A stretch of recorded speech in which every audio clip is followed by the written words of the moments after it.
Timbertwig and the Caravan of Surprises.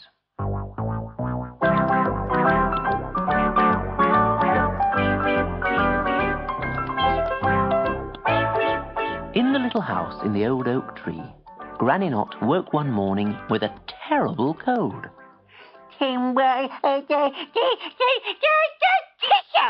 Oh, she sneezed. Is something wrong? Asked Timbertwig, coming into the bedroom. I've got an awful cold, she moaned. Pass me my handkerchief. It's hanging up behind the door. What, this thing? I thought it was a sheet, sniggered Timbertwig, as he took down the enormous hanky. Don't be so cheeky, snapped Granny. You'll have to go to market for me today. I'm much too ill. Look, I've written down a shopping list. Leave it to me, said Timbertwig proudly, and he put on his hat. The hat where Abigail, the magic spider, lived. As they set off, Granny Knot blew her enormous nose, and all the trees in Wiggly Wood shook at the terrible noise. Soon Timbertwig and Abigail reached the edge of the wood, and there, on the common, was the travelling market. They loved the market. It was always full of such strange, interesting people. Timbertwig wandered past a fortune-teller, a magician who did tricks with balloons, and an old lady who knitted string vests. The end stall belonged to Doc Leaf, the quack doctor. Roll up, he shouted. Buy a bottle of baldy brew and your hair will grow as thick as grass on a lawn. It's the 8th wonder of the world and cheap at half the price. Excuse me, said Timbertwig. My granny's got a rotten cold. Do you have something to cure it? I certainly have, laddie, lied Doc Leaf. I've got just what you need inside my tent. Of course, Doc Leaf had no such thing. Just hundreds of jars of baldy brew. He ripped off one of the labels and wrote a new one. Quickie Cold Cure.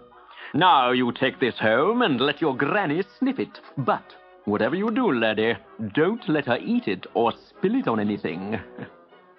Right, thank you very much, said Timbertwig, and he put the jar under his hat to keep it safe. Abigail, who had nodded off to sleep in Timbertwig's hat, suddenly woke up. What's that dreadful smell? She thought, sniffing the jar of baldy brew. I'll have to magic that away, or nobody will want to visit me in my smelly little hat home. And she waved her wand. Whippity-woppity zippity-zo. This hat's full up, so out you go. But the jar stayed where it was, and Timbertwig was magicked right out of his hat. Oops. Sorry, Timbertwig. My spells are always going wrong. Timbertwig picked himself up off the ground and put his hat on again. Never mind, he said. Look, Abigail, we can buy all our shopping here. He was standing at the door of Mr. Misfit's Caravan of Surprises. The inside of the caravan was far bigger than the outside, and its shelves overflowed with boxes and bottles and baskets. Mr. Misfit could sell you anything, from an elephant's sock to a mouse's toothbrush. Timbertwig wondered in amazement among the skunk-skin rugs, the butterfly wings, the whale bones, and ships in bottles. There were hair ribbons for vultures and songbooks for elks. There were spelling books for gnus and a map of footpaths on the seabed. There was a silent radio and a portrait of the Invisible Man. And Abigail was delighted when she found a department just for spiders, where she could buy pickled flies and 8-legged pajamas. Timbertwig peeped over the counter, and there was Mr. Misfit. Come in. Why, it's Mrs. Knot's wee little grandson, isn't it? That's right, replied Timbertwig. She's not very well, though, so I'm doing the shopping today. And what can I fetch you? Timbertwig took out his list. I'd like...